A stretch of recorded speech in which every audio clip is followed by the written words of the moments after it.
CMC, for the people, by the people, and to the people. Citizens Movement for Change. Oh yes, a new day has come. Yes, a new day has come. Rise up, Liberia. CMC, for the people. CMC, by the people. Let us join our hands together to build a better Liberia. CMC, CMC, for the people. CMC, by the people. Let us join our hands together to build a better Liberia. Equity, national unity, transparency, accountability, social justice, integrity, CMC core values. CMC Global. It is a new day for Liberia. It is a new day for the people. Let's all together. Let's all together. It's a unity. It's a man. The land of liberty, the land of freedom, the love of liberty brought us together. Let's hold together in peace and unity to build a better Liberia. CMC, CMC, for the people. CMC, by the people. Let's hold together in peace and unity to build a better Liberia. CMC, CMC, for the people. CMC, by the people. Let's hold together in peace and unity to build a better Liberia. CMC, yes, the time has come.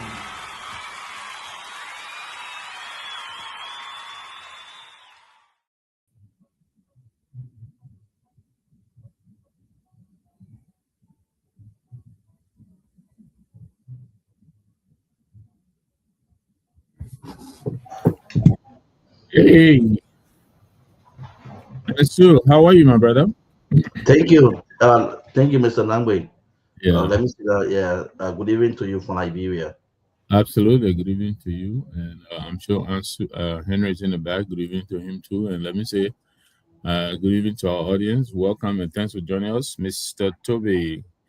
Good evening, boss. What's up? Yeah, bro, I'm good. And how are you? I'm doing well, thanks. Yeah, good to see you. Hope your day still going well.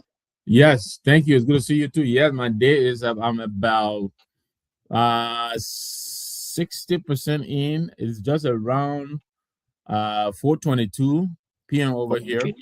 All right. So I just got off work, and so now I'm home. But it's a Friday, so you know. Yeah, in Liberia, they say Friday for everyone. So we're happy to be back. Yeah. It's a weekend. Here it is after 9:22 our time. Okay. But it's good to be back on tonight. There's a whole lot to talk about. Let me just again welcome our viewers. You are encouraged to share the show once you join us. Let me share right now. Yeah, we also encourage all of our listeners listening to us via radio on Truth FM Morovia and that of Truth FM Nimba. That you are also welcome. Let's hope our stay here will worth your time, because again, we are here to discuss Liberia. We are here to discuss issues affecting our country. We'll also take some time on this platform to talk about the activities of the Citizens Movement for Change, with its political leader, Honorable Musa Hassan Belite. And so, if you just join us, if this is the first time or if you've been tuning in, we'd love to say welcome. There are too many different things happening in the country. We will give you our lineup, our interest tonight. We know that the political leader of the CMC is currently in his district, District 7 in Nimba, but he's been somewhere around District 4 today. We'll talk about that tonight. Later on this evening, the death news of the former representative of one of the huge district in Musarato County, District 7, Solomon George, it's been confirmed that he has passed. We will talk about that. One of the staunch supporter of the CDC, and then later a vocal critics of former President Weah. We will take some interest in talking about his passing. We'll also talk about Honorable Samuel Freeman, the political leader of the MPC.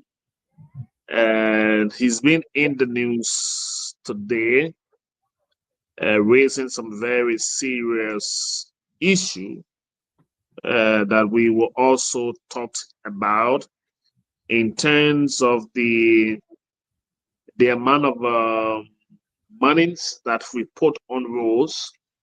What are those monies if they were being put to factories or industries in our country? What could be the dividend?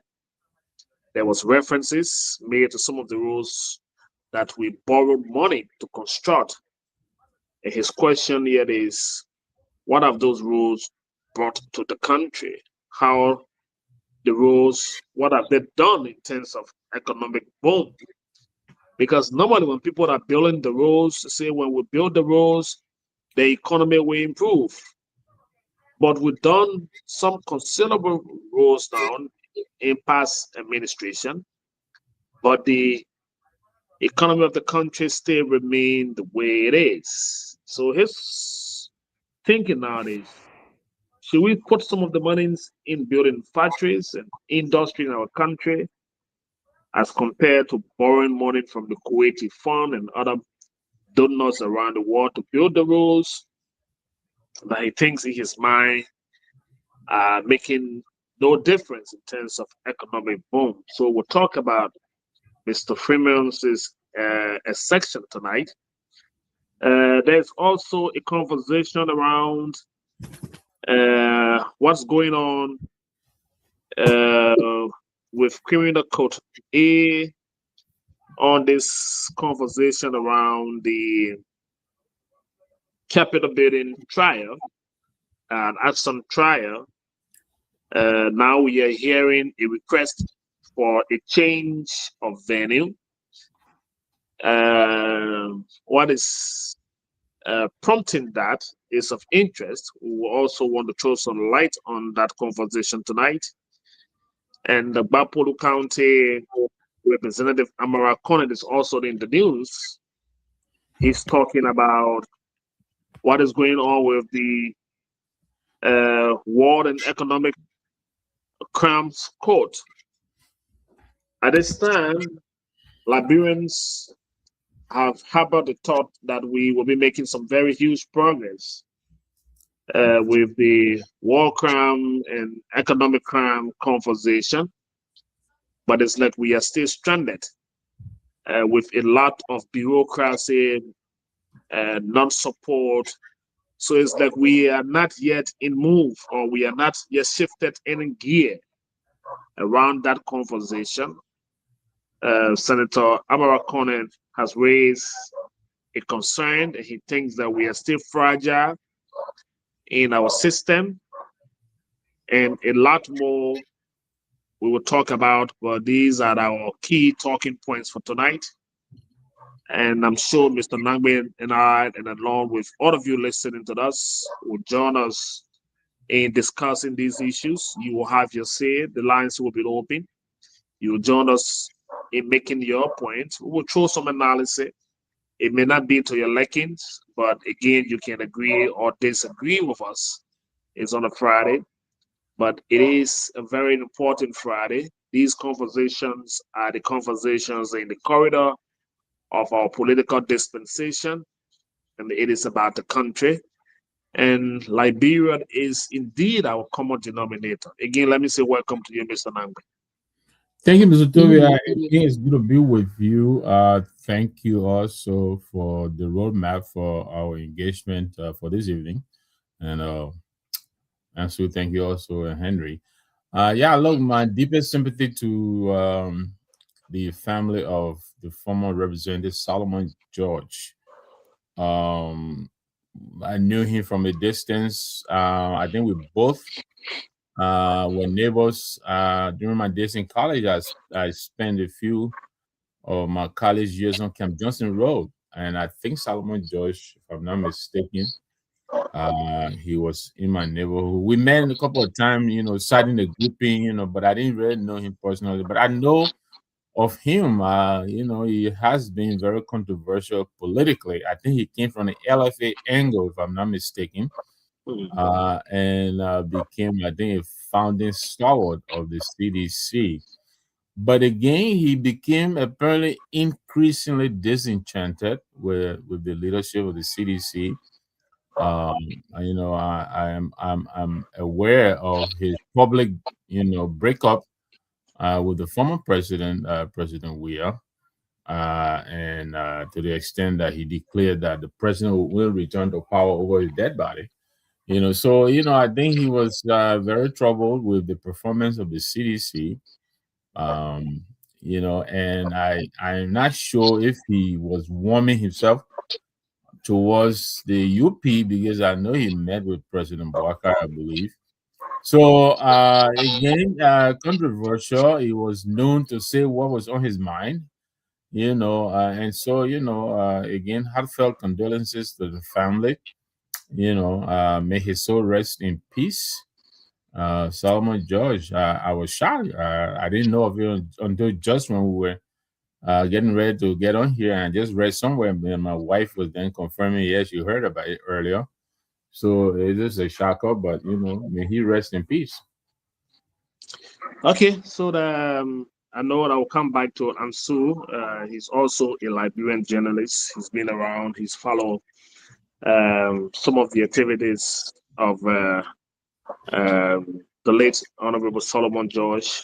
He's one person that I personally interacted with several times during my active days in the media landscape.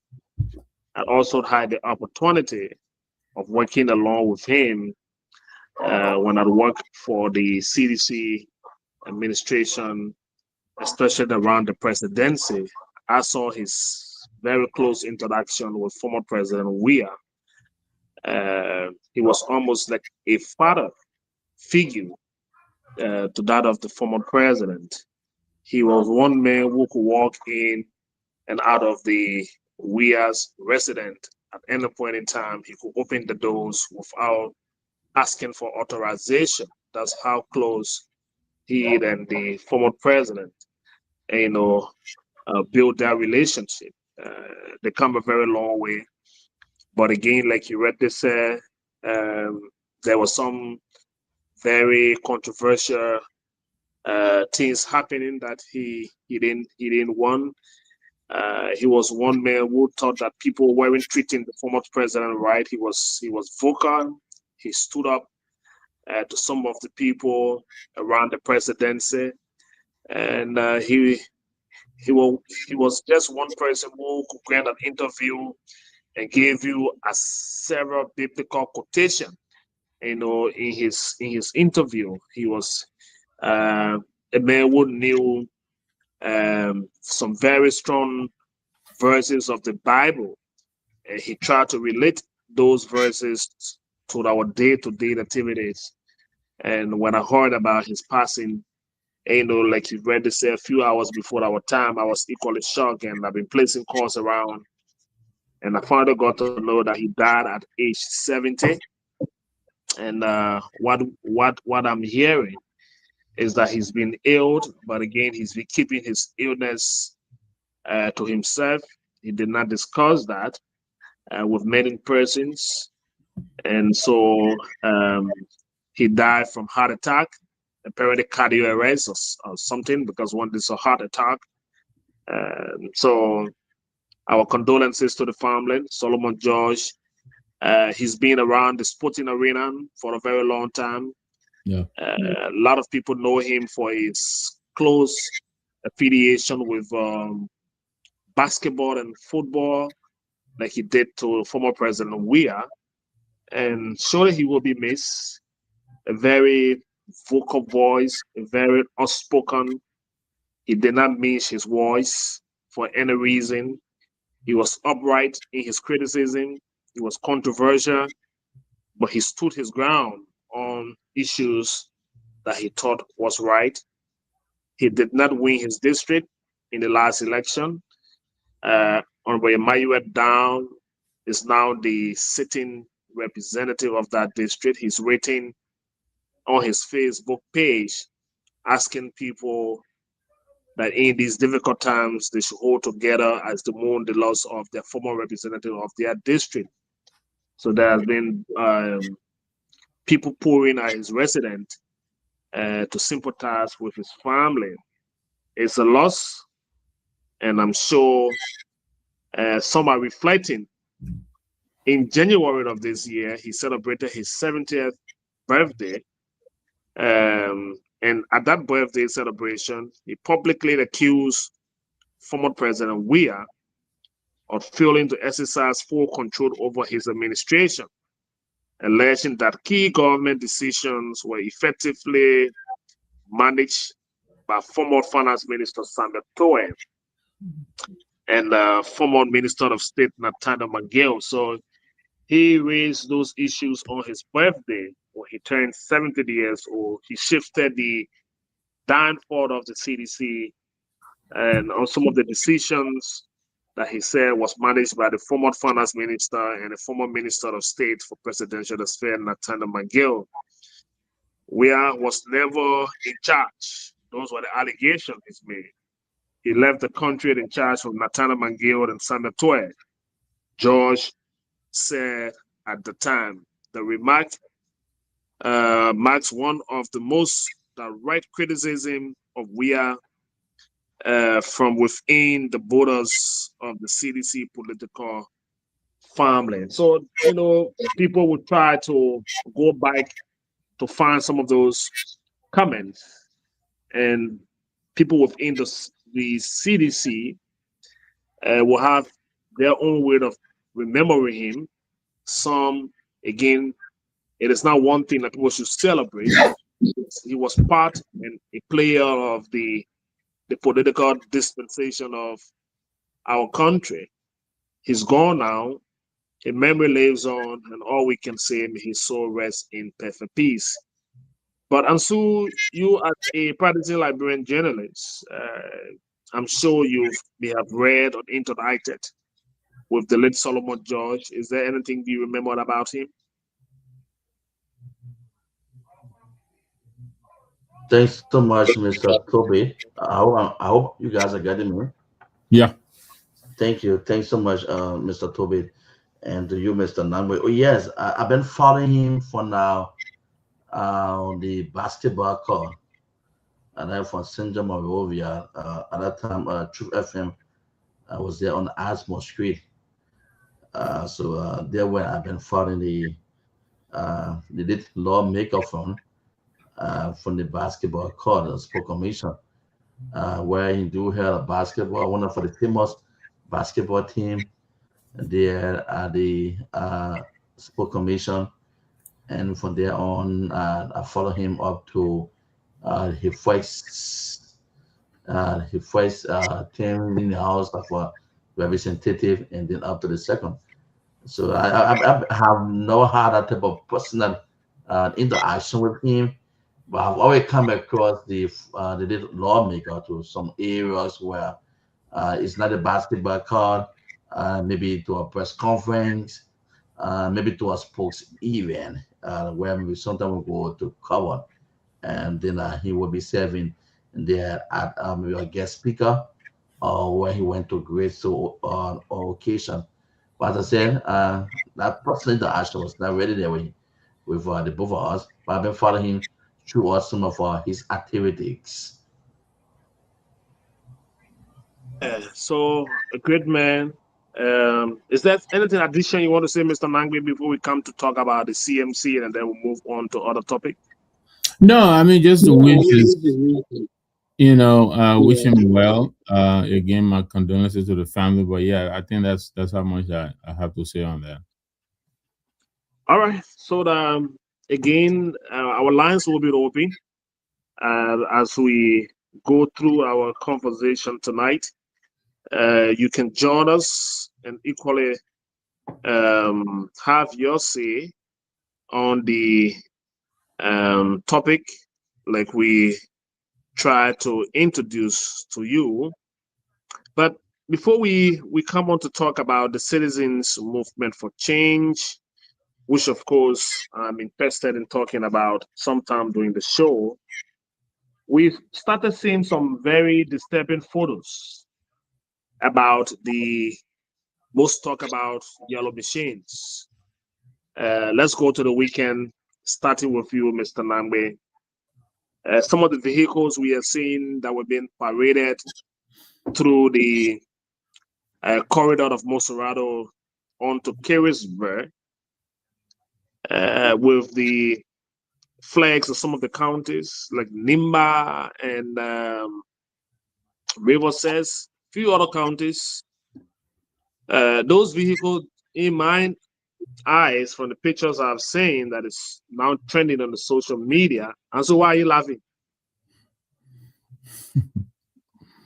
That I've seen trending on the social media doesn't look like brand new equipment. Some of it we've seen from the tires to the spraying or the painting of them.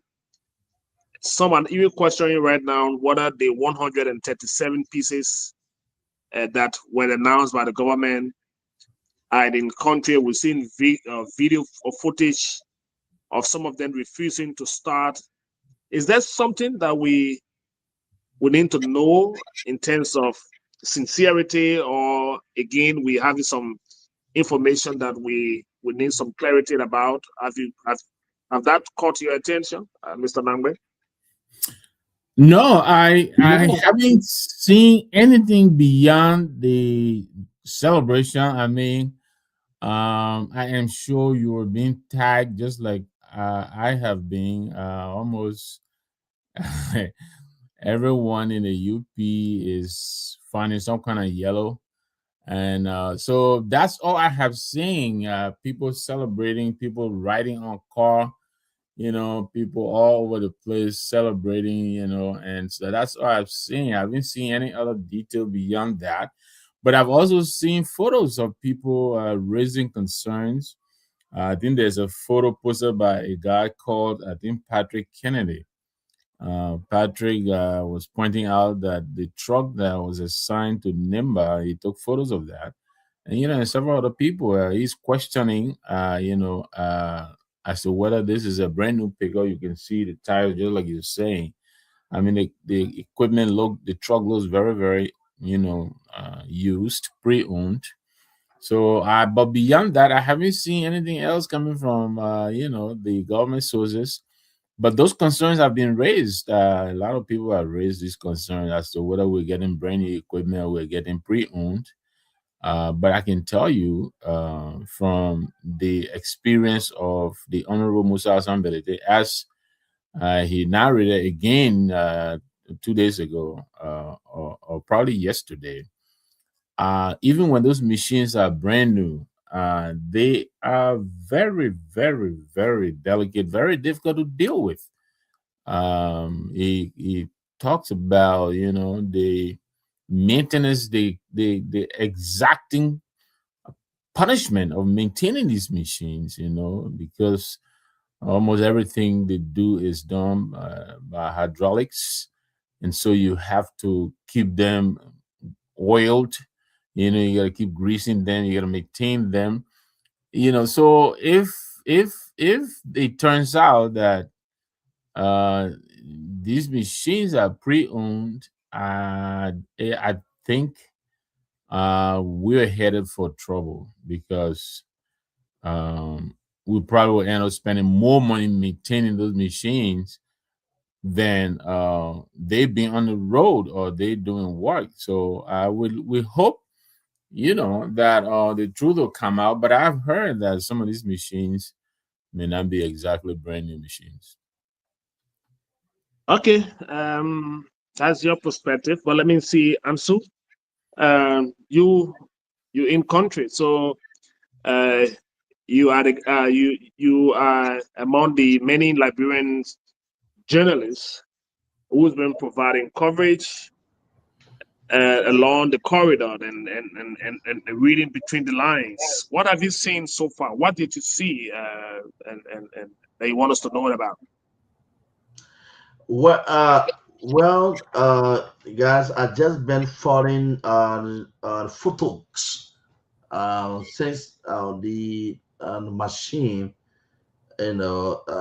since the government introduced the machine, or being the machine being taken from the port. Have been found a lot of photos, different photos, Mr. Tobe and Mr. Nangwe, on the updates on the machine, and those photos that have been coming across. It's not been encouraging. It seems to be like been old equipment, and especially for some of the trucks being used, the truck that will be used.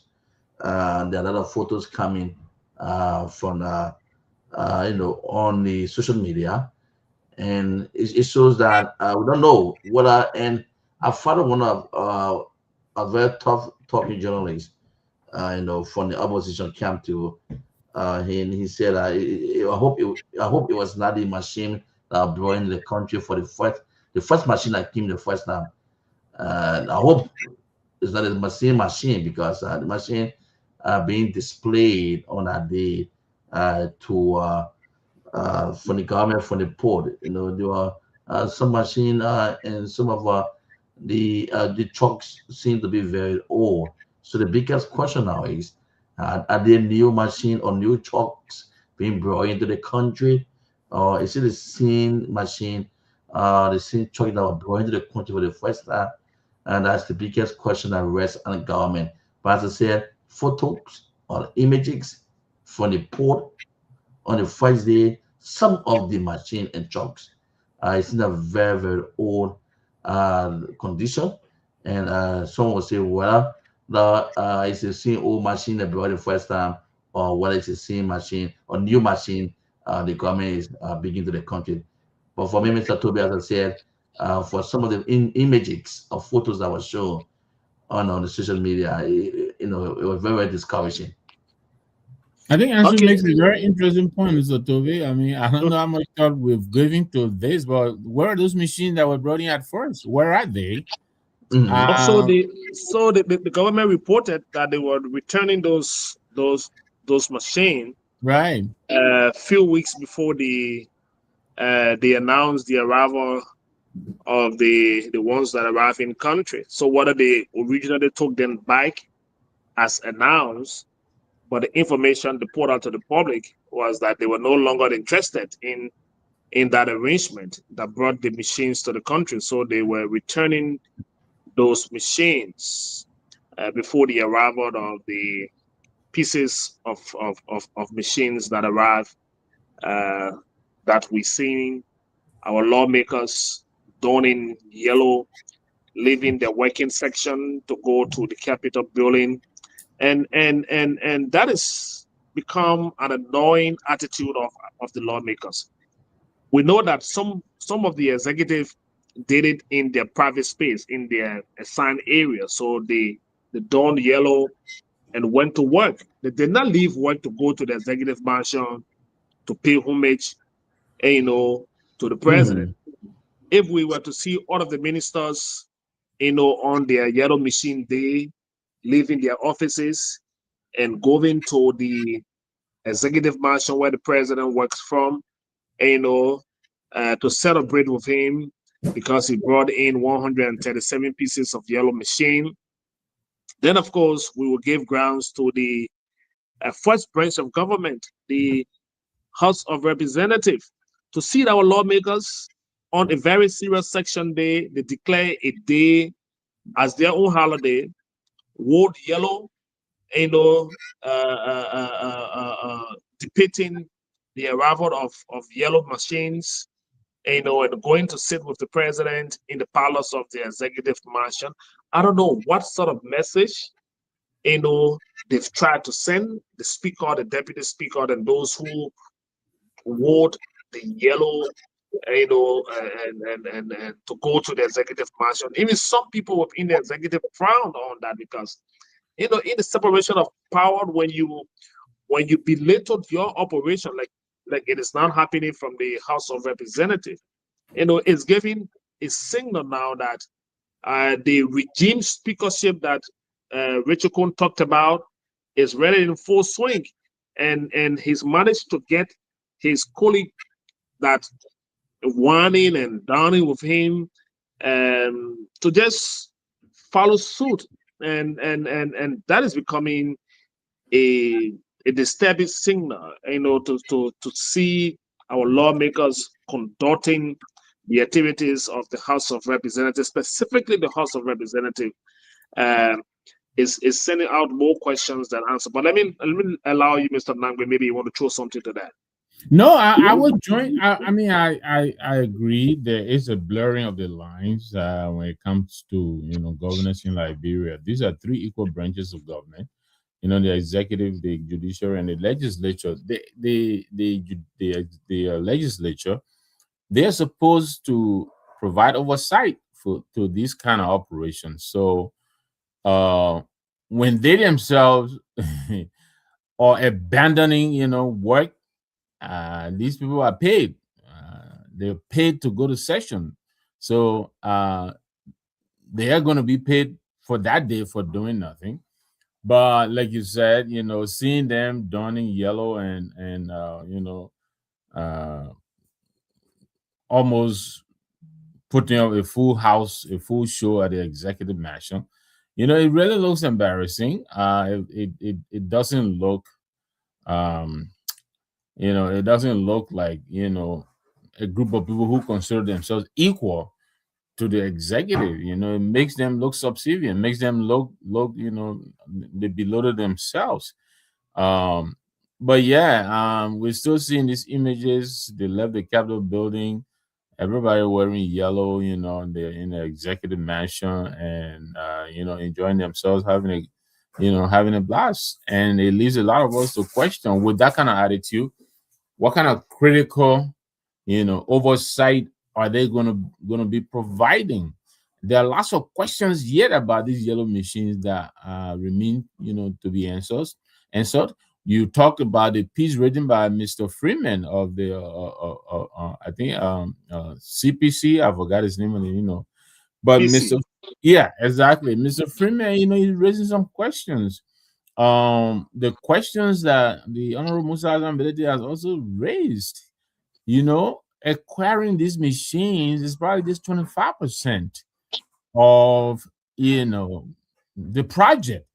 The training of personnel, these are people who are going to be added to the payroll.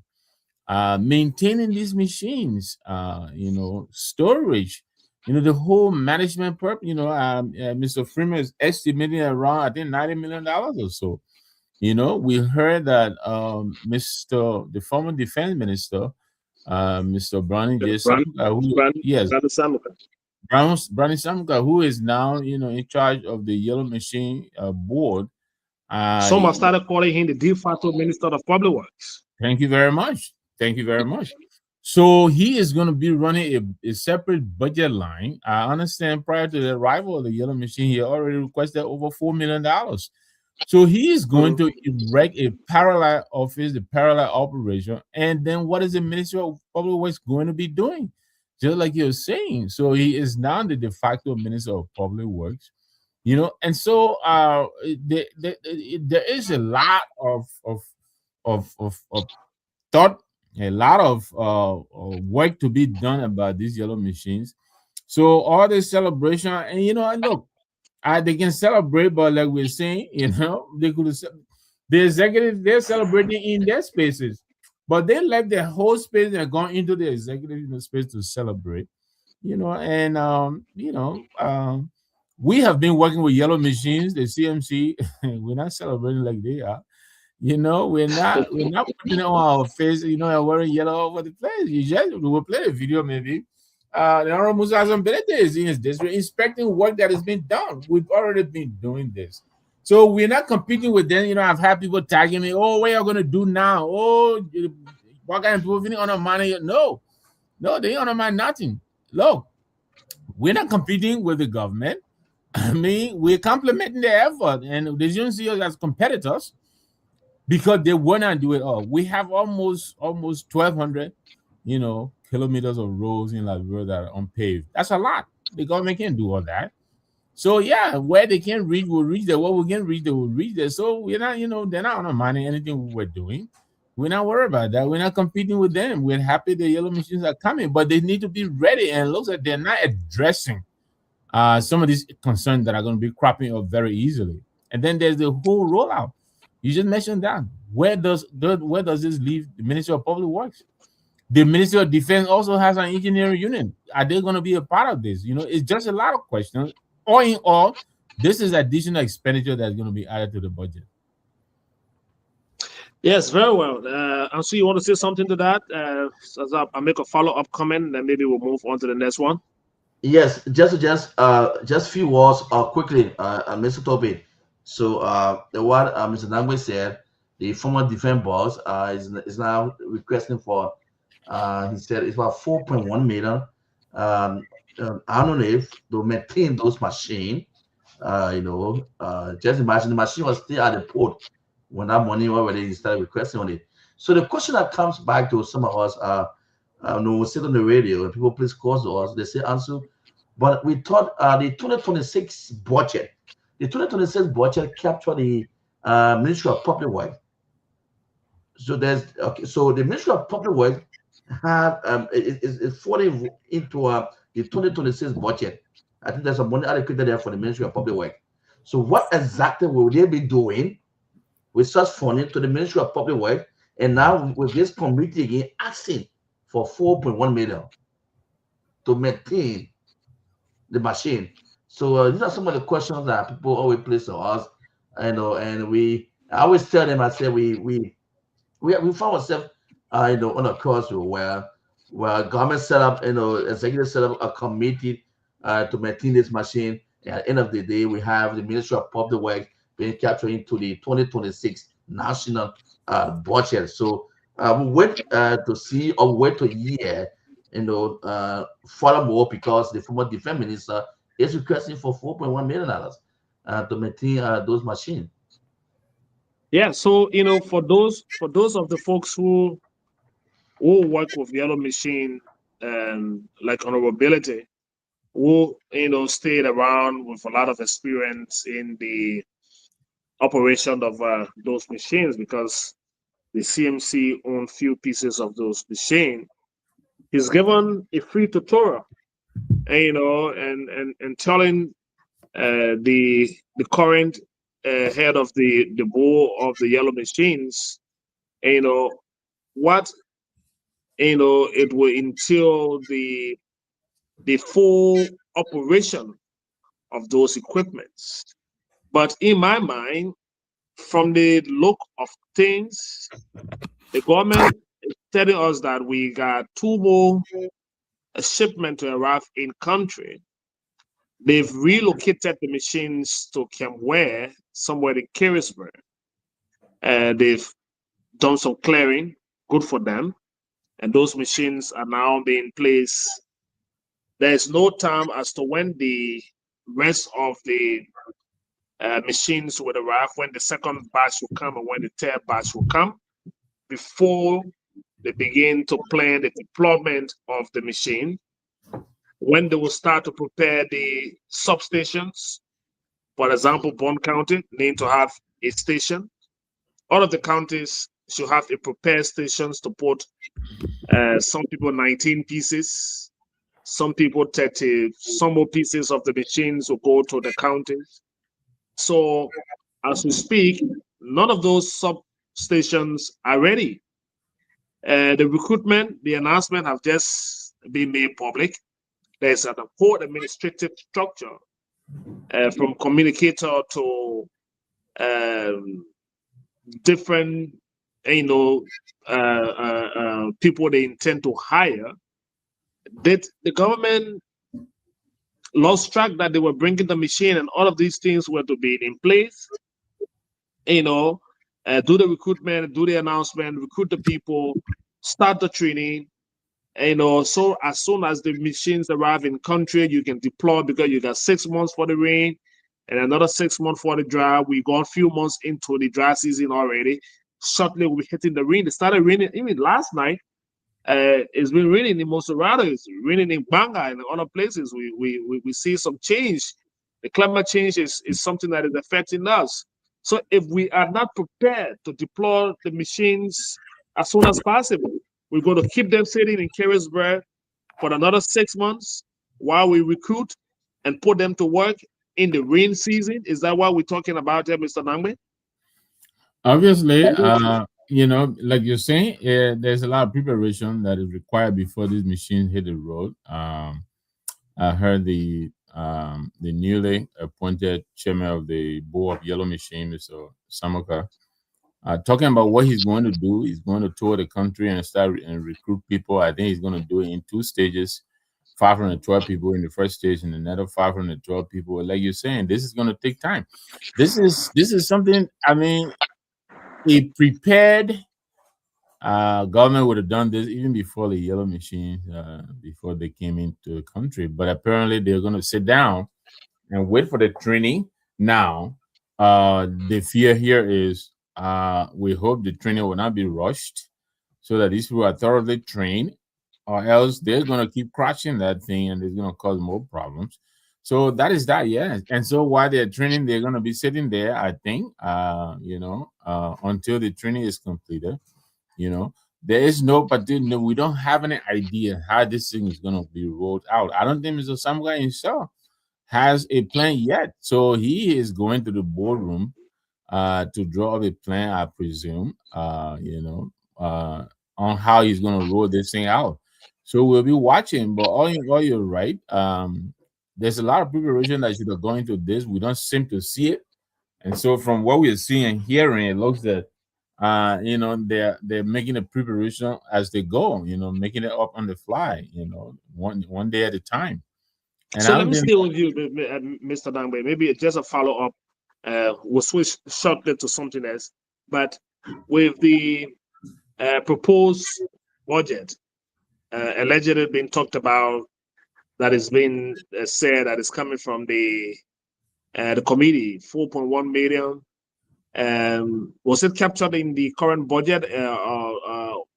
Where is it going to come from? I don't believe so, unless they're telling us it was captured under the Ministry of Public Works. Public Works. Yeah, I'm going out on a limb here, Mr. Toby. The budget that I looked at, I didn't see anything in there about maintenance or yellow machine board of authority. There's nothing there. Okay. So I think the president has a special project budget. I have to look again, but I doubt it. I don't think this $4.1 million was captured in the budget. I think this is an additional expense, and the budget. There's going to be a recast of this budget.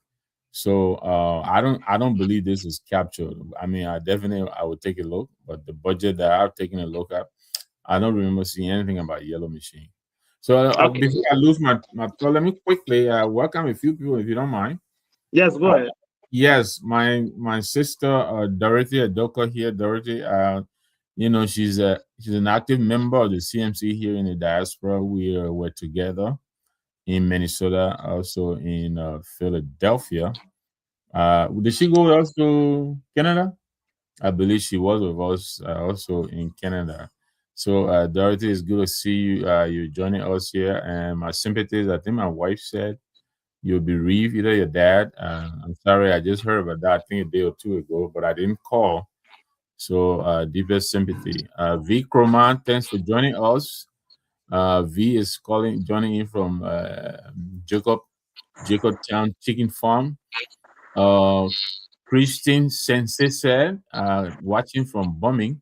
I hope I said it right. Christine Sensei Nat. Sensei Nat. I hope I'm saying it right. Isiaga Soul, watching us as well. Isiaga, thanks for joining us. Don't forget to share the show. You got to invite a friend, my friend, brother here, James Star David. James is the vice chair for administration, I believe, for the newly inaugurated chapter in Nigeria. Thanks for joining us, David. And also, Ability Liability, thanks for joining us. Don Mello, Don is watching from Duboro. That's my former spot. Muhammad Enzadole, my brother here from Minnesota. He used to run the Minnesota chapter. I think he is now in charge of the Midwest, if I'm not mistaken. Mr. Enzadole, thanks for joining us. Abel G. Lee, thanks for joining us. Also, Abel. Musa Ventuana, I hope I'm saying it right. Musa, thanks for joining us. A quick programming note, Mr. Toby. I'm sorry because I will forget. We're coming on Saturday. I hope you're joining in on Saturday. You're laughing. We're coming on Saturday. Dr. Richardson called me just before the show. She's traveling, but I know she's watching. She and AB are traveling, but she called to also confirm she's coming on tomorrow. She wanted to make sure we're coming on tomorrow. We should be coming on tomorrow, and so I believe 6 o'clock Liberian time, which is going to be around 1 o'clock here on the East Coast. We're coming on for 2 hours, 6 to 8 p.m. Liberian time. Mr. Toby, I'd like you to please help me arrange. Maybe we can talk to Mr. Liability, who has just declared to run for office in Monrovia, I believe, district number 4 or number 7. Ansu, District 4. District 4. Yeah, so could you please arrange that? Let him be our guest. And also, I haven't cleared this with my colleagues here yet, but my son, I'm sure he's watching now, my son Al. He's very passionate about what we do. So he joins us and follows us, everything. He's making a proposal on how, we can also roll out the program on Saturday. So we have something on our sleeve, but we'll submit that first to the team. So we'll announce that maybe tomorrow or beginning next Saturday. So I just wanted to put out there a quick programming note. Don't forget to join us tomorrow, 6 p.m. Liberian time. That sounds good. It's good that Mr. Ability Lai is following the show. Okay. And so I'm sure he will consent. He's a vibrant young man, so much energy, and so let's move on. Okay. So with closing up on the some of the questions around the yellow machine, we talked about it a lot. The reason why we keep repeating some of the things we talk, because the situation is a daily thing, and every time you talk about it, you raise that there are more questions coming up, and we try to find answers to those questions. You, our listeners, you call in sometime during the show tonight so that you can make sense of what we are putting forth. Yeah, and join in and share the show like we've said to you. But let's also inform you that the CMC political leader, Honorable Musa Hassan Belite, is currently in Nimba, specifically in Seklepi, and that's District 7. But currently, his mission to Nimba, as he will always do, is to inspect projects and activities surrounding development in Nimba, although we've just returned from bombing. But for the first time today, there's this ongoing work initiated by the CMC, a vital route between, there's a town called Bozwople and another town called is in the Bledegle district. That's in district number 4. So that town has had its own difficult path in terms of road connectivity. So that path that was once impossible for even motorbike to ride, in the last few weeks, that road has been open. The CMC has deployed motor graders or earth moving equipment on that road between Bo Zwaple and Belegle, district number 4. Currently, they've managed to open the road that was impassable for a motorbike. So you got bikes now flying on that route, and you got vehicles making its way through the district. It is again an initiative under the ambit of the CMC through its political leader, Honorable Musa Hassan Belete. Party officials had the opportunity today to visit the roadwork, and they was wholeheartedly welcomed by the citizens, praising the spirit of progress, and there was a whole lot of community engagement. But again, it is the CMC, Mr. Nambe, and introducing development politics to the people, not just in Tottenberg, not just in Granjide. We are planning a trip now to Sano and to Grand Cape Mount County. And the politics of the CMC seem to be going across every minute, day by day, with different, developmental initiative like what took place today in Nimba. What are your thoughts? Yeah, I mean, thank you for Mr. Tobe. Thank you also for you guys doing the ground. We're very grateful. On this side, we're monitoring you. I watched part of the clip. The political leader, he dropped this in our chat room just as I was getting ready to come on. So I didn't see all of it, but I saw a bit of it. Yeah, he was, he himself, I think he was a little bit taken back by the road. He kept saying, "Wow, this road is very bad. This road is." But he has committed to help the people with that road, and he continued to say the CMC is going to redefine politics in Liberia. Politics means development. Our people need to have a certain expectation of politicians. It is no more enough to come to our people and just promise and promise and promise. We've done that for almost 200 years. And so the CMC is telling our people that, politics means development, even here in the US, around the world.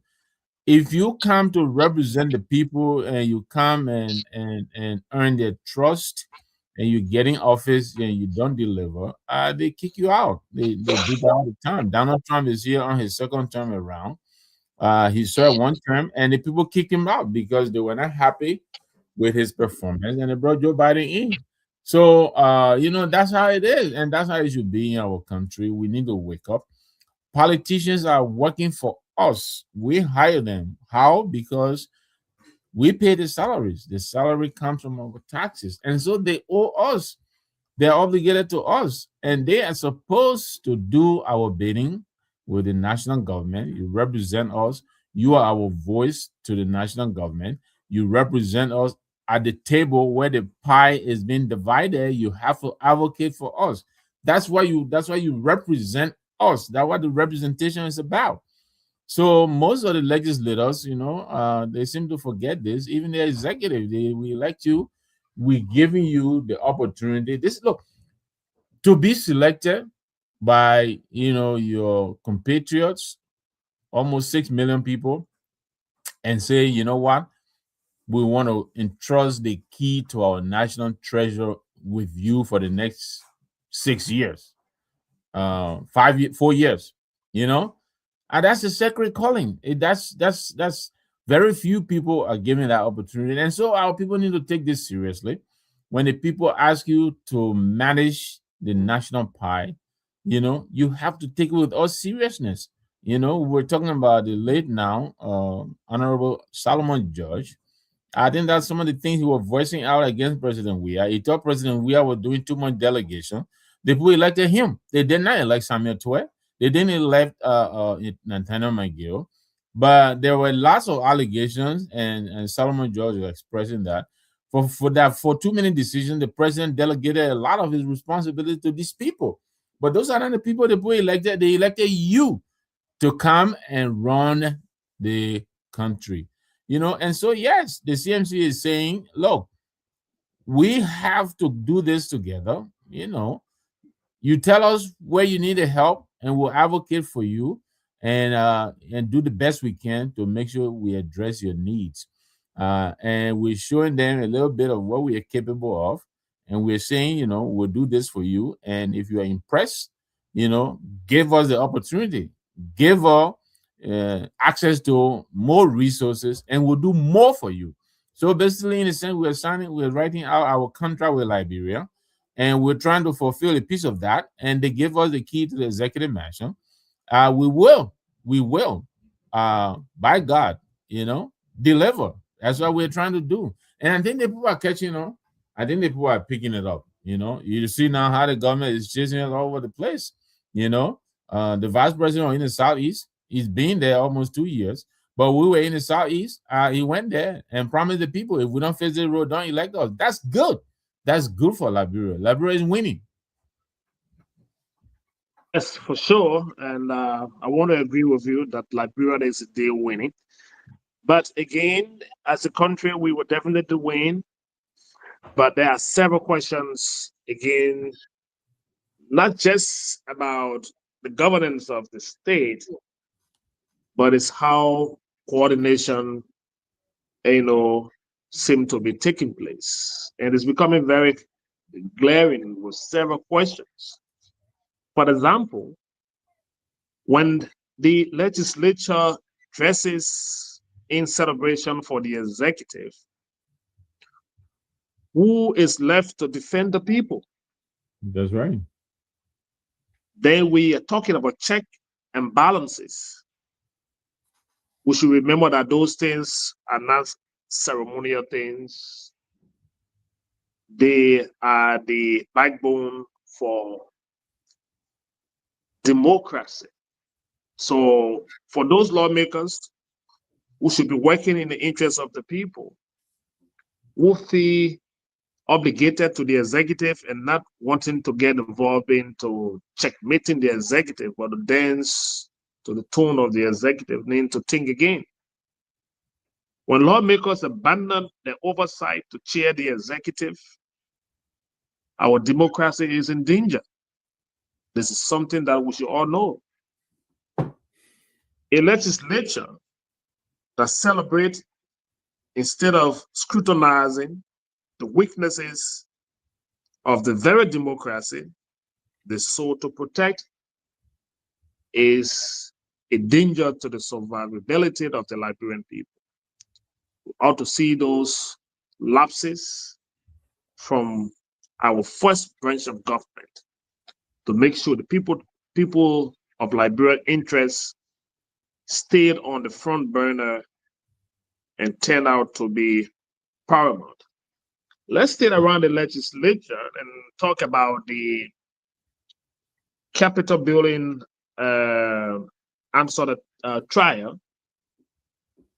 We are hearing that state prosecutor seek venue change in that trial, which is something that they want to give us a justification for, because the prosecutor have asked Criminal Court A at the Temple of Justice to move the high-profile Capitol building ransom case out of Bosorado County. And according to the Ministry of Justice, they filed a motion before the resident judge, Roosevelt Willie, citing heavy media coverage, public pressure, and alleged attempt to interfere with the juror process. They also claim that several defendants, including former House Speaker J. Fonati Kofa, who faced charges ranging from arson to attempted murder in connection with the Capitol fire. The prosecutor argued a change of venue is necessary to ensure a fair and impartial trial. This is a developing story, but again, when you have all of the lawyers walking out of the court and engaging the media on something that is prejudice, is that how they call it in the legal thing? When something is in court, you can't discuss it, and then and when the accused come from the court, they speak to the media. Everyone is talking the case in the public space, and Moserado seem polluted for this case. If the team ought to stay concentrated, I think this quest or this request should be something that we all should to see as a positive request. In my mind, it's going to keep the team concentrated, the jurors, and it's going to avoid. There's nothing wrong for the big media, publicity around the case, but I think there are too many, interviews being granted while the case stayed in the stage, and people are still trying to fine tune some of the charges. But it's openly been discussed that we're having an open court. I'm not sure it is in the best interest of the trial, because we've heard all of the accused speak. Every time they walk out of the court, they are making comments. They are speaking about the case. The lawyers are also violating, some of the things that they should not be talking to the public. They are all been speaking to the media. And if the Ministry of Justice is asking the court for the change of venue, it is in the interest of all of the parties involved. That's how I see it. How do you see it, Mr. Nangbe? Well, I mean, given the circumstances, I think your argument is in place. But first of all, I think these circumstances, some of them are avoidable. It is the government that brought this case. They are the plaintiff. I am not a legal person. I listen to other legal people, including Richard Gould yesterday. He was on another network. He was saying that in matters of this nature, the defendant is considered a weaker vessel. I think those are his words, and therefore there is a certain degree of accommodation, and so now you are taking this case from Monrovia to Margibi or wherever. Who is going to be responsible to transport these people? How are they going to go to court in Margibi? That's one. Two, I think they can appeal to the judge to impose a gag order on this case. I mean, you forbid all of them from discussing the case in the press. I agree that by they discussing in the press, I think they're giving it too much publicity, and therefore it will be difficult to find a juror who may not have an opinion about this case. I get that, but it is avoidable. You can request a gag order from the judge. Again, I'm not a lawyer, but I think this is possible. You can ask the judge to impose a gag order on the case. Nobody should talk about the case. The case is in court in the first place. It shouldn't be discussed in the press. So I don't know. But are the lawyers not aware? Are the players in the trials not aware? Are the accused not aware? Because they are the ones. It could all be tactics. It could all be tactics. It could be intentional. Oh, okay. It could be intentional, yeah. It could all be tactics. It could be intentional to continue to, right now you see how long this case has been dragging. And somewhere I heard someone talking about the amount of money that has been spent on the case, almost $5 million. Can you imagine? So I think these are all intentional tactics that these are people are engaged in, and so I think the prosecuting lawyer, the judges, they need to take note of this.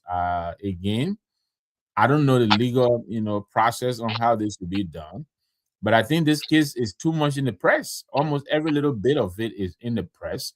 I don't think it is healthy for this case. And you think if nothing is done, if the request is not granted, juror tempering, like you rightly said, it's going to be difficult to have a very stable team, because everyone somewhere may have their own They have an opinion. opinion on the case, because it now tend to be like we throw the case, the entire case in the court of public opinion, and That's right. and so everyone is having their say, and to keep a concentrated team, they think that relocating the case will be a good thing. I hear you talk about who transport them. Yeah. Are they that capacitated to appear where the case will be transferred? Do they Well, need the thing about it, transportation for Mr. that? Or you think they want to use that as an excuse that, okay, if you take the case to Margibi, then you're going to give us, they will put them on the van and carry put the single prison and carry them to Margibi. Because the act occurred in Monrovia. If you take the case and Yeah, take but remember, Mr. Nangwe, remember that there have been instances here that we the court have given approval for cases to be transferred. I remember a case of, was that Darius Dillon brother, the one that with transport, they had to transfer that case from Montserrat, I think, into was that Bombay or somewhere? Right. Because the case had too many conversation around it in Monserrato. So if it is for the safety and concentration of the juror and the team involved, and to avoid all of the question, the media, uptake about it, there's nothing wrong for the media to keep following the case. But like you rightly said, if the accused individuals and the lawyers and even the prosecutors will refrain from speaking to the media about the case, it makes some sense. But the prosecutors are talking. Every time they walk out of the court and they are engaged by the media, they are speaking. You heard the Solicitor General say it's going to be a short case. Yeah, the Solicitor General is speaking. When he knows very well that there's a case in court, he should not be talking about the case. The lawyers representing the accused will also walk out of the court and make statement. The accused individuals are having free media and they are speaking to the media. And the Ministry of Justice thinks that, that is not the way to go. A high-profile case of such should not be handled the way it's been handled. And I think this is a very serious situation. Okay, so go ahead. Yeah, quickly. I know the people are calling for the line, so I think you'll open the line soon. But I just want to quickly chime in. My understanding is usually when a change of venue is requested, it is usually requested by the defendant and not the prosecutor. Two, if the prosecutor that took these people to court is requesting a change in venue, which will impose additional strain on the defendant, that is going to weigh against them. These people can say these are extraneous demands that the prosecutor is putting on all. We're incapable of driving from here beyond Cinco. We don't have the means. And what are they going to do? So, anyway. That's very interesting. We'll something open the lines. We'll just adjust another topic before we come to our last topic. Then the lines will be open. I hope Ansu can return to the studio so that he can get our lines open and we can get the numbers out and get people involved into the discussion tonight. But let's come back quickly and talk about this war and economic crime issue. It seems to not be a forgotten topic. Sometimes the way in the last few years it was on the front burner. Everyone else was talking about it. It was on the lips of people, Liberians, affected relatives and friends were now coming to the conclusion that they were about to bring all of the perpetrators to book. But since the death of Senator Prince Johnson, the conversation around the War and Economic Crime Code seem to reduce. It's no longer a topical issue. But again, Bombing County Senator Amara Conan has questioned that Liberia's fragile peace remain under threat if the country failed to establish a war and economic crimes court, because people are still hurt. People need to account for their role in our country. We are taking people to court for economic sabotage. We set up asset recovery for people who have been accused allegedly for taking what belongs to the state. What happened to those who created mayhem against the people who lived in the state, the citizens that were killed, the several mass graves across the country? People that are wearing high suits and walking around in this country, we are prosecuting people for different crimes. What has happened to the establishment of this court that will hold people accountable from 1989 to 2003? Should this be a late service kind of conversation? Is the government lacking the financial prowess to get the appropriate funding to set up this war, the economic crimes court, or was it targeted at few individuals who no longer live on this earth? So we allow this to go on the carpet. What are your thoughts, Mr. Nagui? Because every time we talk about this, yes, the president, black guy, have set up a team. That team up to today's date still complaining about difficulties. They are not moving out. What are the issues? Why are we stay in a small cycle on a very big, conversation that could revert this country gains if care is not taken? Well, this is a very important issue for our country,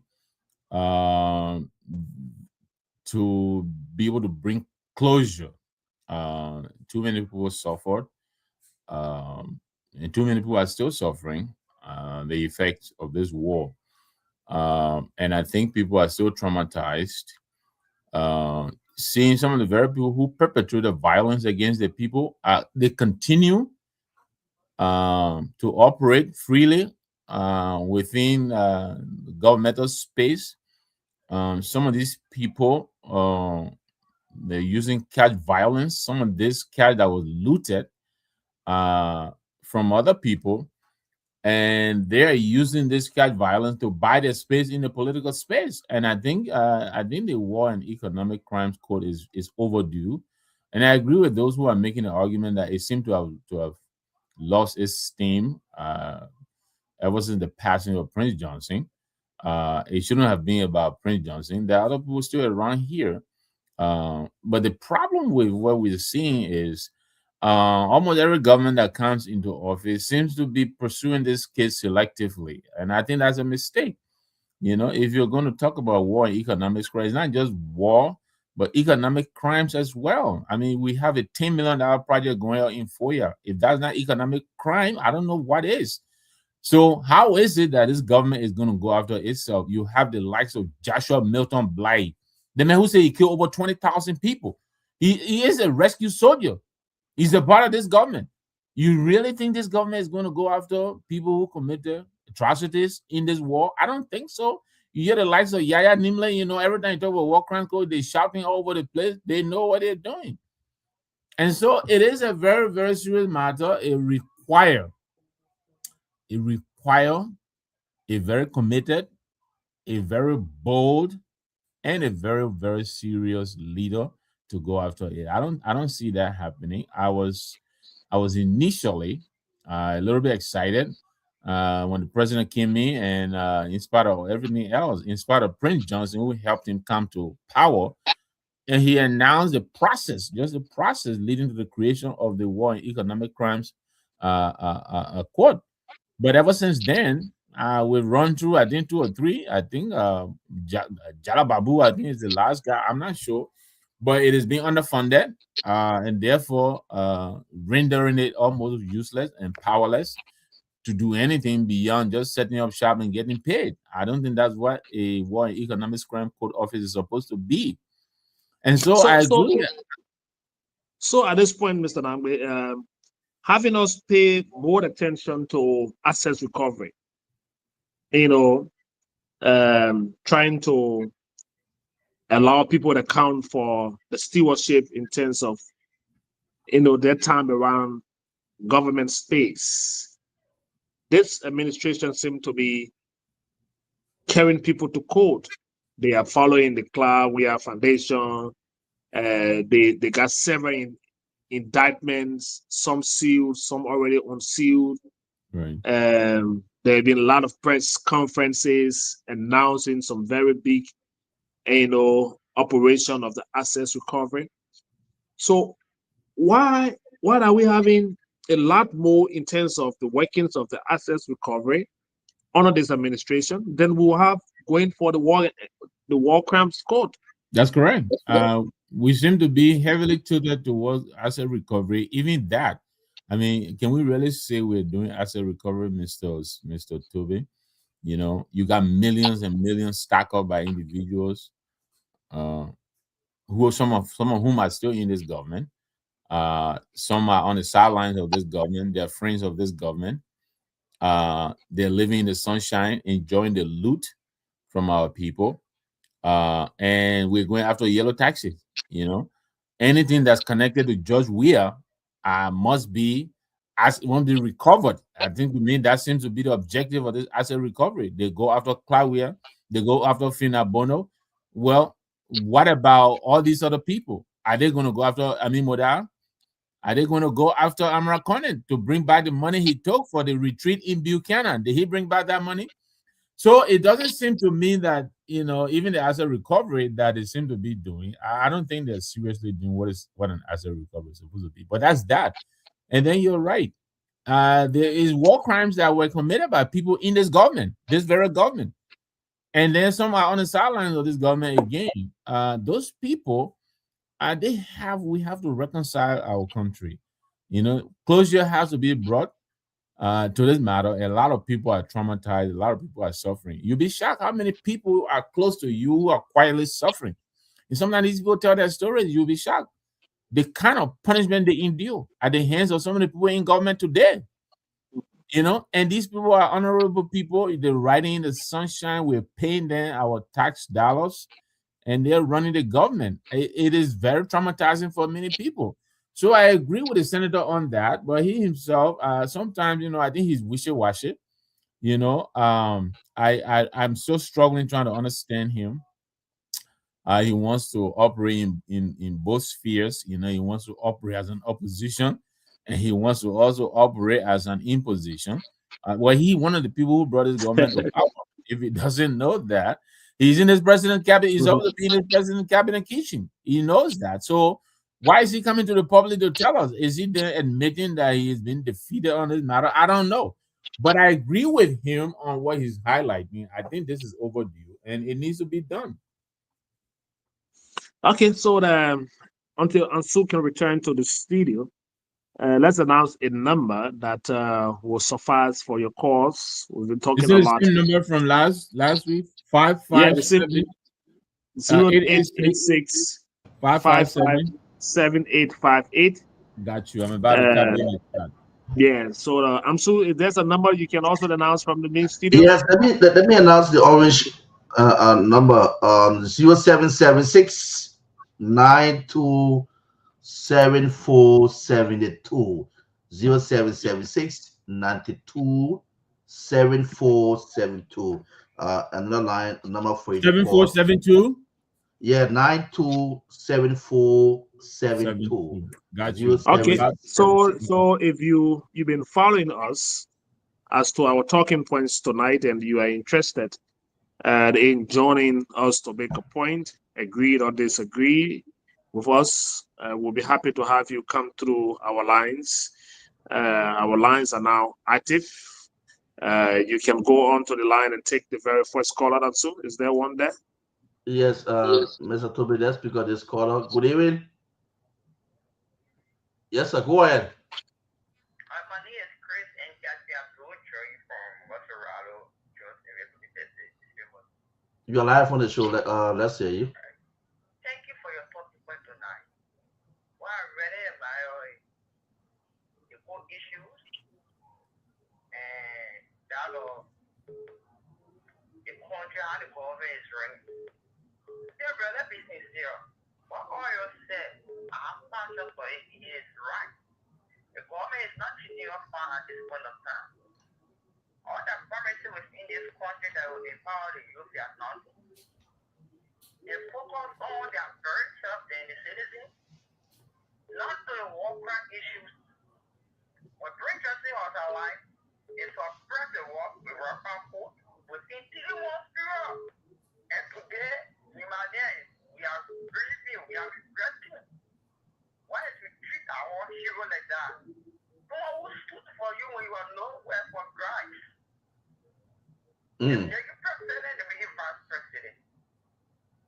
The president today in Nima, the man is Farouk.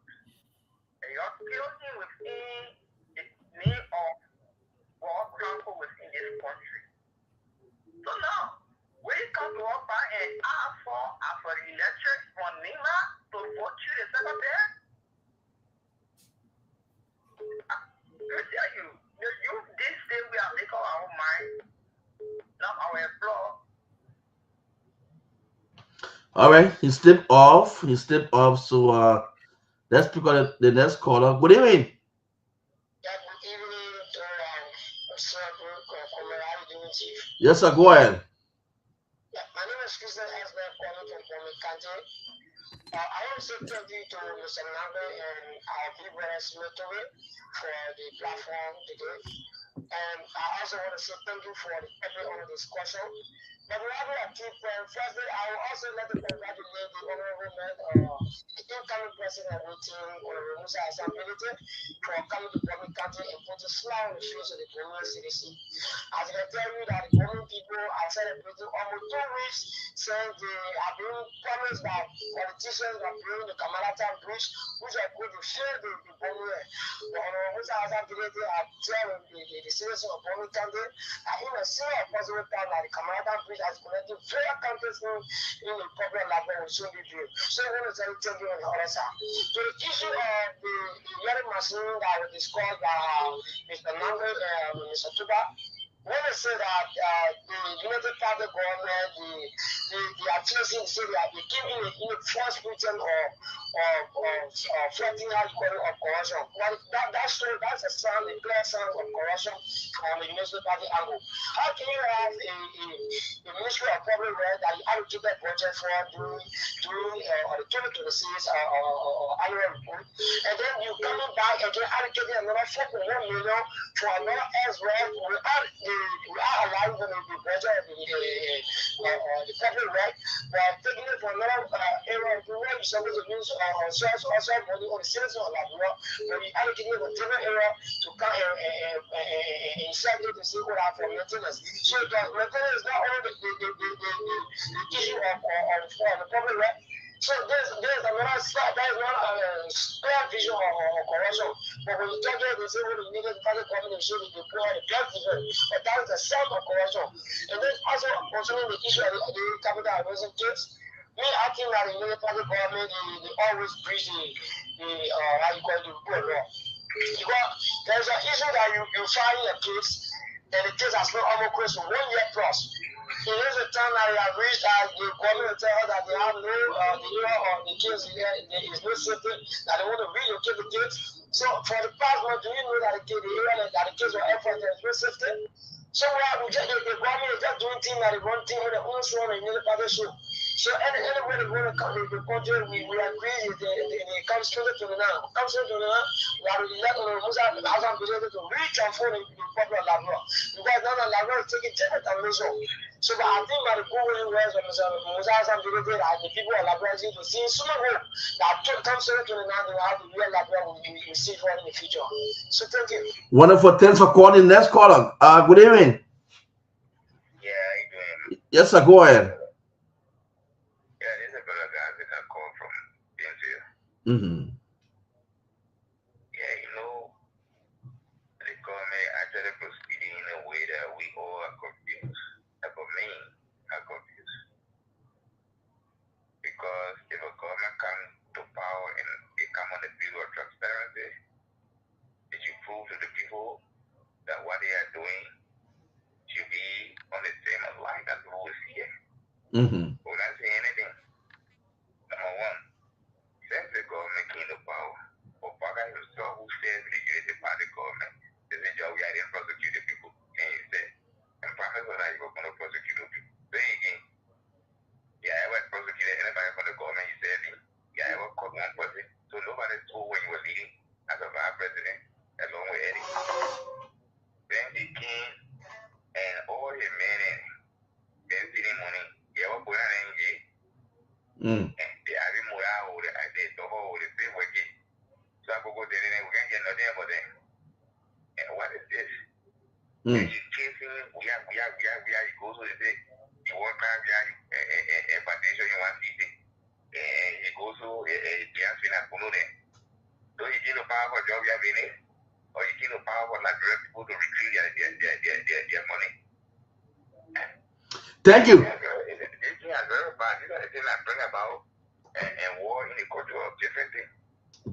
Thanks for making your point. 0776 92 74 72. 0776 92 74 72. The numbers for you to call on and talk to our team of panelists. You've been following the discussion. Good evening. Cool. Yeah, we can hold you on now. Other people want to come through. Yeah, let me conclude quickly. You took me off the line. Let me conclude quickly. Hello? Yeah, go ahead quickly, 30 seconds. Yeah, okay, 10 seconds. Those who that they are demolishing, people who came from America and got last 50 years, somebody lives somewhere in Canada, they live for you. You move them from there, displace it. And the government looks at it with them. We're not hearing no statement from them. They're missing all the feedback as a citizen. And for our people, the way they're treating us, I hope their eyes are open and watching when you go out. Thank you. You're welcome. 0776 9274 72. The numbers for you to call on. Tonight you talk to a panelist. You've been following the discussion. Let's say you call up. Good evening. Yeah, good evening. How are you doing? Yes, sir. Go ahead. You're live. Let's hear you.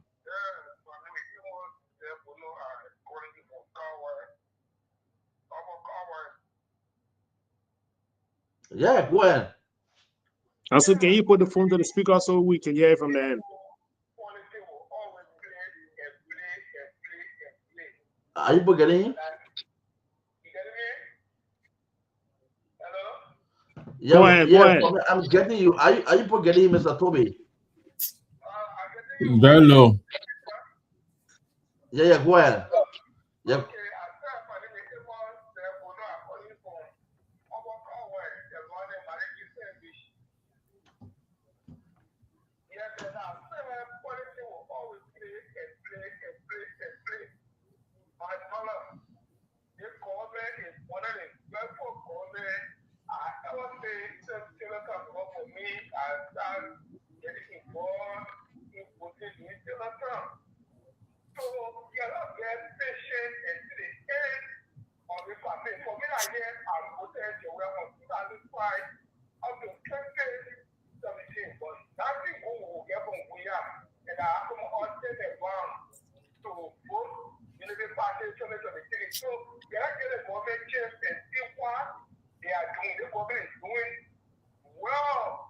Okay.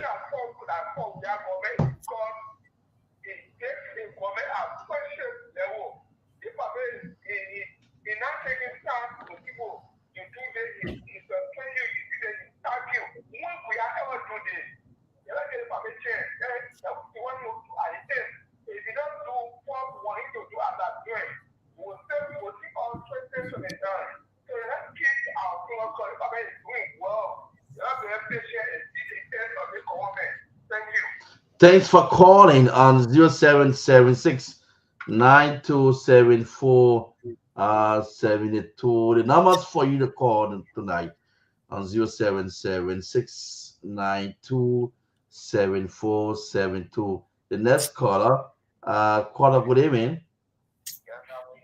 Yes, sir, go ahead. Can you please be audible, please?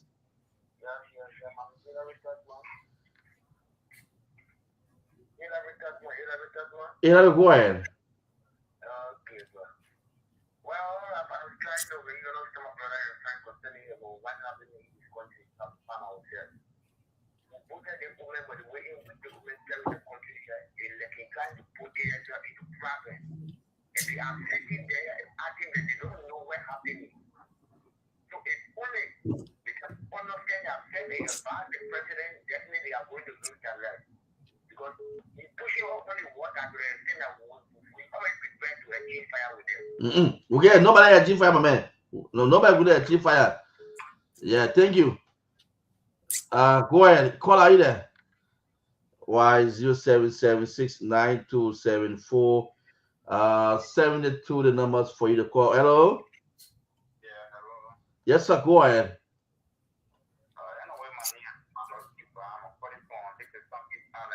Mm-hmm. Yeah. My brother, what I'm here to say is that I've listened to so many callers on this show saying that there must be anything from military government. You know, it's time in my ears to say we are still Liberians, they are not ready yet for ourselves. So you can't be in Liberia telling someone that you not see what military party government is doing in this country. You know, it's time that we're not ready yet for this country. Because the wrong thing was going on yesterday, so we all were here and we came here. So you can't see the wrong thing that you take the wrong to be the good.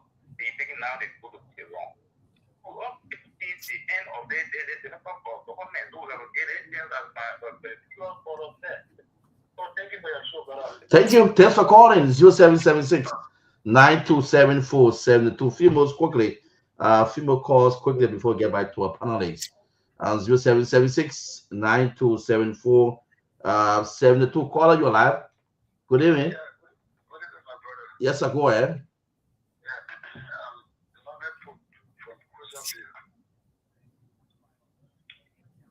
Yeah, I'm listening. Go ahead. Yeah, I don't know the topic because I was just joining listening to the previous two callers. Okay. But yeah, to be honest with you, this government is doing well. Myself, I'm speaking to you. I was a diehard politician. Nobody used to love President Weah, former President Weah. It was to me. I campaigned for former President Weah with my sweat and blood in this community and young. But former President Weah failed us. That is why somebody said, for me, I started supporting former President Weah from 2005 all the way to 2017 when he got to state power. 2018, he inaugurated into office. He failed us miserably. The National Transport or Transit Authority into consideration. The place Harvard Macaulay mental institution. He broke that institution down. Look at that institution. How the world keeps in them and make it vibrant. My brother, as somebody said, if people are saying that the government is not doing anything, then we are not ready for this country. We're not ready yet for this country. You will be our last caller. Are you online? Are you there? Are you? Yeah, go ahead. Yeah, thank you for the topic. You know, when a rat thing not only say heavy, people can say it's scary. Those are talking, they are so expensive for it. They say Joseph Baga doing well. Okay, I will have this. Joseph Baga doing well for 40 people. So it's a favor. So they were talking another Joseph Baga doing well. Where is Yellow Michi that will come? Represented as white and yellow, and it's not going. Yeah, yellow machine, all kind of people. So they're the ones that they are getting people for the what is division. Thank you for the show. Okay, thanks. Thanks so much to all of you. I don't know whether we can pause it there. Mr. Toby and Mr. Nangmi, or shall we continue with the calls? Yeah, thank you very much, Ansu, and thanks to the many callers. We appreciate your time with us, staying up to listen to the analysis we are providing. Like the last caller said, when the rising is not on you, you will never know the pain. So for those who call and say the government is doing well, that's how they see it. For those who think that the government is doing nothing, they also know their reason. And that is why the million dollar question as to this bread and butter conversation varies. If you ask me, my bread and butter will be different from the bread and butter of Mr. Nangwe. The bread and butter issue that affects you and so may not be my bread and butter issue. So people see the government differently and they see and grade the government in their own way. So I want to say thanks to all of the many callers. I want to bring something up quickly and we'll close up on that one in the next few minutes. We should be leaving from here by, we got 20 more minutes here with you. So I want us to go to this conversation, Mr. Nangbe.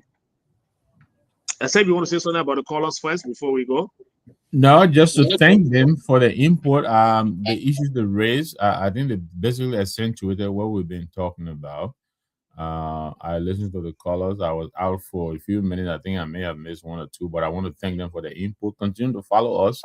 And, I with us bringing your suggestion and, corrections. If we misspeak on any issue, you should let us know. But spread the word, share the show. Okay. So, Mr. Nangbe, if you were to make a decision between rules and factories or industry in our country, which one will you prefer at this time? I respect the MPC leader, Simeon Freeman, a lot. And when he talks, I usually pay a lot of attention. I agree with the argument he was making that he believes factories to be built should be built before the roads. Makes a lot of sense. But I think this is the first choice. I don't see why we have to choose between factories and a road. First of all, if you're going to build a factory in Barobo, where I'm coming from, there's no road there. How are you going to build a factory there? Where are you going to how are you going to transport the material there? So his argument is good, but I think we don't necessarily need to choose between building a factory before a road or building a road before a factory. I think that both can be done. I mean, that's what the CMC is proposing. I understand right now, many people will not understand, how the roads will impact them because they're not working and all of that. I get it. But the question is, if you're going to put a factory, in Payan district, or in Weipo or wherever, how are you going to get there? So you have to also have the roads to be able to connect the various towns. So while his argument is valid, I disagree over the fact that you got to choose either the egg or the chicken or which comes first.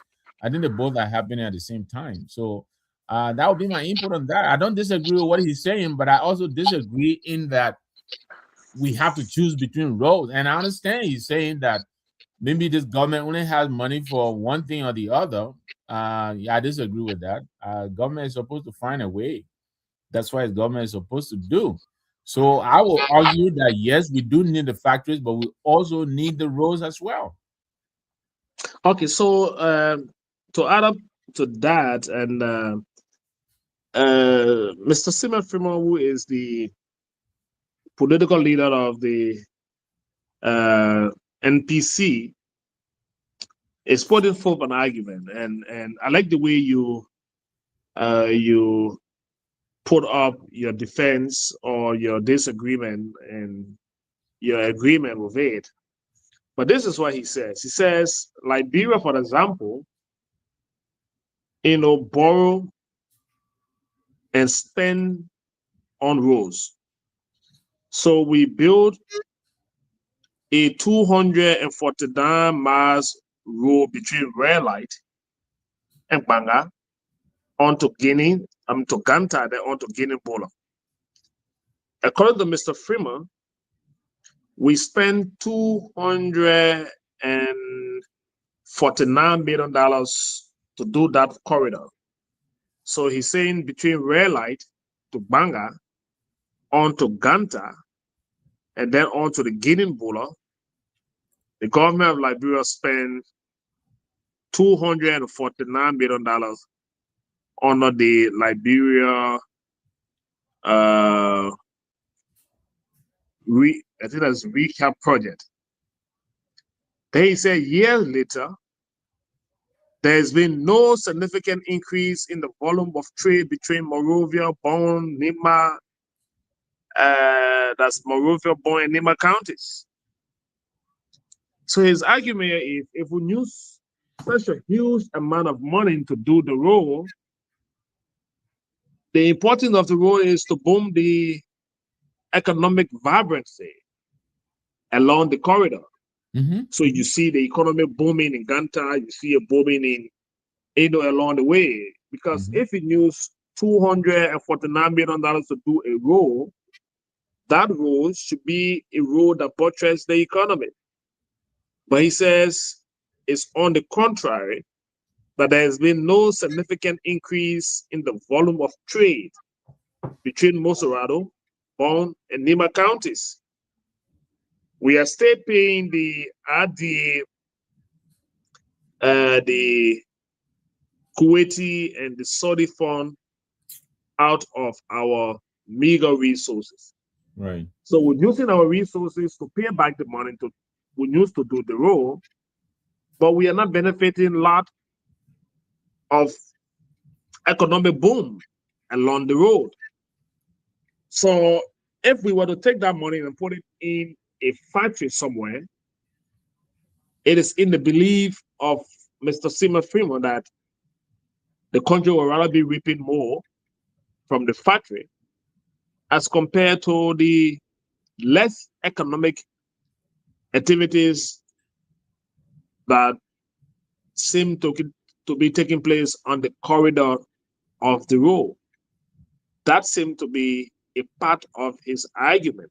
So he's asking us, we do road or we do factories. It is not that we're taking it to Bogongile, where there's no road, or we're taking it to Grand Cess, where vehicles will get stuck in the mud and there will be no way to get people commuting. But if we are building roads in our country, those roads should bring economic dividend. The economy should be liquid, but we're building all the roads and we are still in the same economic squeeze. So what dividend is the road bringing than adding factories and doing more roads? I'm sure that is his argument. I get his argument, Mr. Smith. Look, and like I said, his argument is not wrong, but it's incomplete. The fact that we have a road leading from Red Light to Banga and thereabout, we've been fighting over the Jaw River Bridge. You know how many people have been stranded behind that bridge who cannot get on the other side? So the primary roads, yeah, they're good, but in themselves, they're not sufficient. And what do you think the argument the CMC is making? You have to connect the feeder roads. You have to give the people access.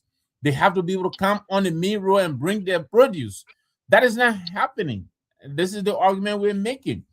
And so, yeah, we built that road, but, you go to the North River, you go to Ya River, all these people are stranded behind these rivers.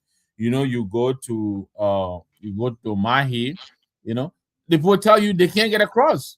You go to Quadaboni, the people are using raft to cross on the water. How much goods can you put on that raft to cross the water? So I understand the primary road, the big, but yeah, there are the other road, the smaller road that lead from there to the farms.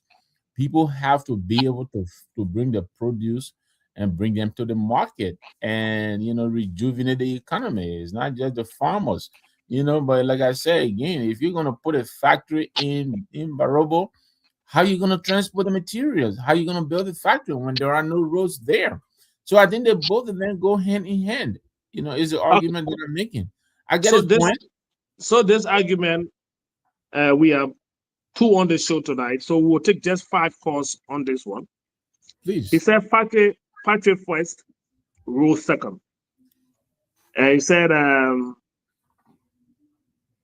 factory first, rule second is an interactive developmental approach to it that enable centers of production in rural Liberia. Rural must connect centers of production. Roads are very expensive, both during construction and after. So I don't know the factory and the road. So let's take 5 calls and see how Liberians think about to do a factory and to do roads. Well, during the roads seem to not be booming the economy. That's Mr. Freeman's argument. And roads are expensive. We should do factories. So factory first and road second. Give us a call if you agreed or disagree, and just state your disagreement. So that we announce a Lone Star number, and that number is 0886 557858. We'll use just this Lone Star number. You can state your agreement or disagreement. Should we think about building factories in our country before we do roads, or we should do the roads before we do the factories, in our country? He's thinking that we're spending more money on the roads, and the roads are not making much contribution to our economy. We are staying in the same space. So let me take your calls if you are interested in joining us in this short time of this argument that we want to put forth here. Maybe Heron or Ansu can announce the orange number. But for the Lone Star, you can give us a call if you're interested. We just want to take 5 calls on this quickly, then we'll close up on the show. If not, then we're about to wrap up. But should we be building roads now, or should we be building factories in Liberia? 0886 557858 are the numbers. You can call in and agree or disagree with Mr. Fremont, a section that we are spending much on the roads. We're crediting money from international partners, and those roads are bringing less dividend to our economy. I'm sure I got a caller on the line right now. Sorry, I'm trying to get you on speaker. Okay, I got you now. Hello? Yes, good evening. Yes, good evening. Good to hear you. Your name and where are you joining us from, please? I'm finding myself calling from Kingsbury. Okay, fine. So we should build roads or we should build factories? You gotta build road before factory. You can never build a house somewhere without road leading to that particular house. You can never build a farm somewhere without road leading to that farm. Before you build a farm, I mean, you got to build a road before you build that farm, right? So Mr. Freeman thinks that we are building more roads, we are creating money to build roads, and those roads are not contributing to our economy. We are staying in the same space. If we build factories, we will create jobs. It will help the economy. Yeah, but I want for you to ask them the full what is the definition of economy? Or what is the meaning of economy? Just ask it very safe. Then you understand that particular you like you spoke. Okay, so your side of it is that we should build the roads before we build the factories. Road before factory. You understand? In any country, road made country. Even before you put the somewhere, you gotta build road. You see Burkina Faso today, before Burkina Faso transform our road first. Before factory, before industry, road. Okay. Thank you. Thank you. We're just trying to spice up the night for our listeners. Next caller, how are you? My name is Wellington Kaiwai calling from Marshall. Okay. Wellington, let us allow you to have your say. Should we start to build roads now? Is it not expensive? We should build more factories than roads. Well, the factories are there. How will you build the factory? How the car will go there? How would the machine go there when there's no road? We use the existing roads. Or will be passing the air? No, but only that road there now. The man say the road. The road. I want plenty in the village spoiling. I want oranges. I want potato, melons, cassava spoiling. And you're saying factory? Yes, building factories is open opportunity for job. But also, we need road because when road makes everything very easy for us. Especially our parents are up in Chile there. They make a lot of fun. But because there's no road, even if one time I was in Greenville there. Because I got close. I went there. Planting. When you see planting, one is very, very big. $4 or $20 LD. Nobody to buy it. And they will call it full of room. At the end of the day, they will throw them away. Nobody to buy them. You think there's road there. My brother. You talk about resources out there. You talk about food out there with the shore. It will not be spoiling. Okay, so your argument is we should do roads. Let's call her. How are you? Yeah, how you doing?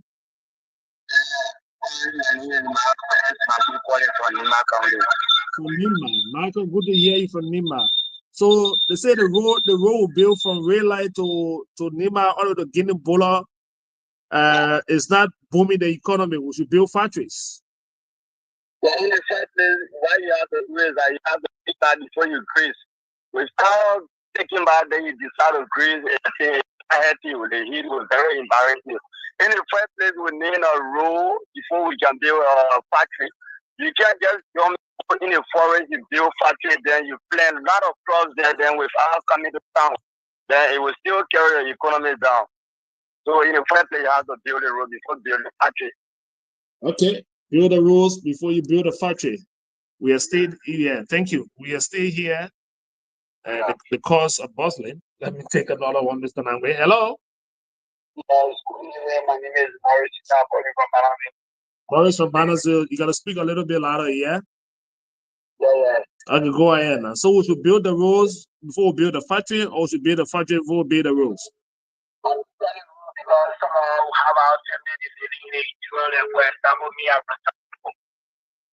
Without a road, nobody able to breathe or either to carry goods inside. Some people can stay a month on the road during rainy season.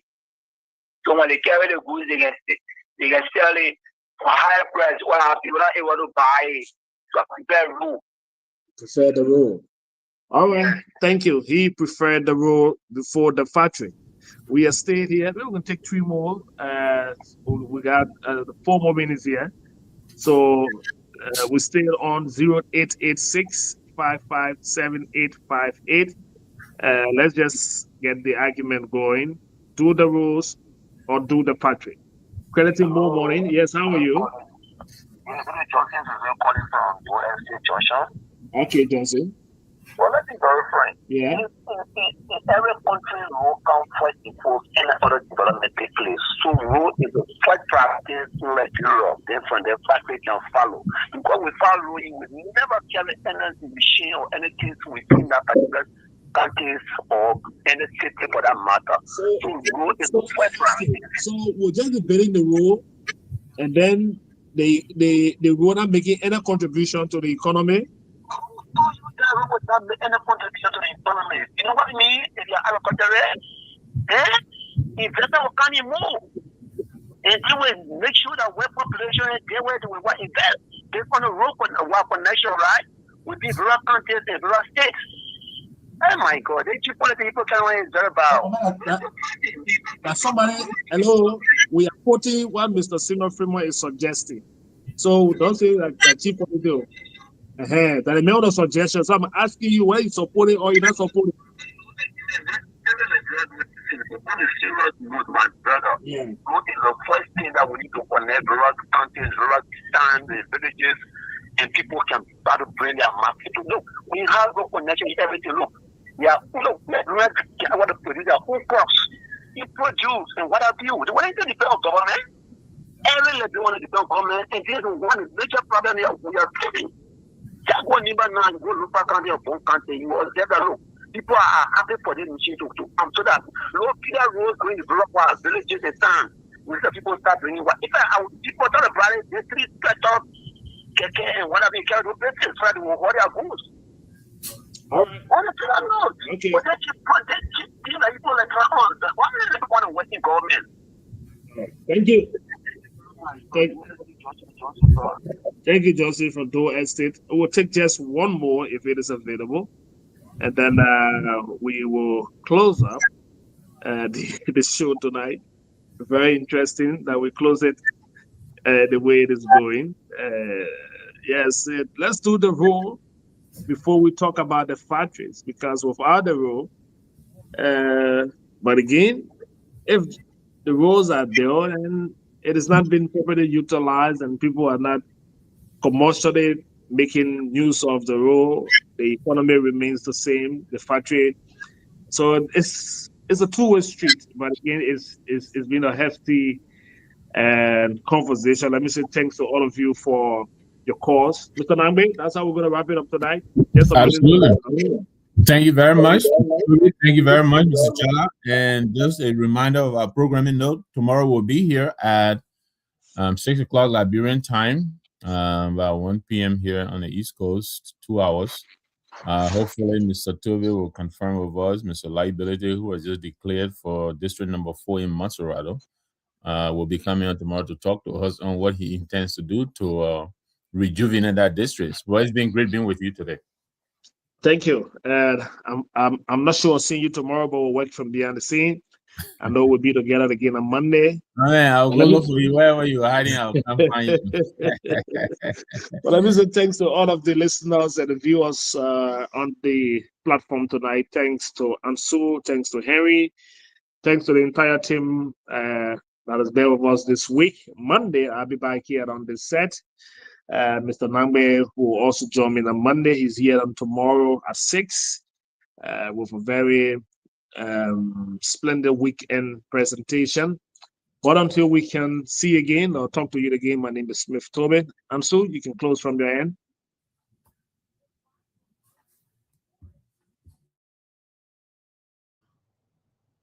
Thank you, Mr. Tobe. Thank you so much. Thank you. CMC, for the people, by the people, and to the people. Citizens movement for change. Oh yes, a new day has come. Yes, a new day has come. Rise up, Liberia. CMC, for the people. CMC, by the people. Let us join our hands together.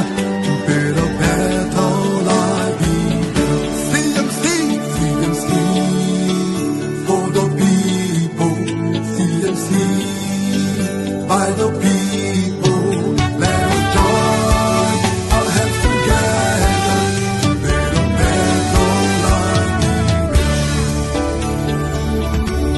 Equity, national unity, transparency, accountability, social justice, integrity, CMC core values, CMC Global. Liberia, it is a new day for the people. Let's hold together, let's hold together. It's a unity, it's a man, DMC.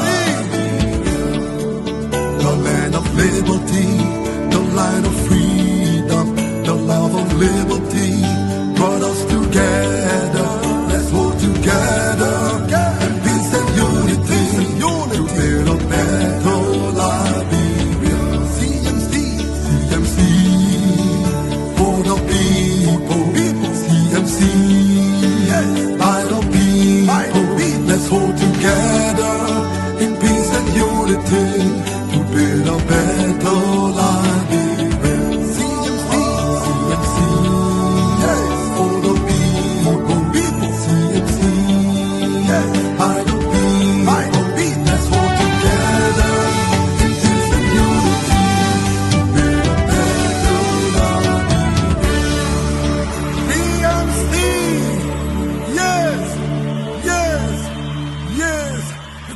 come.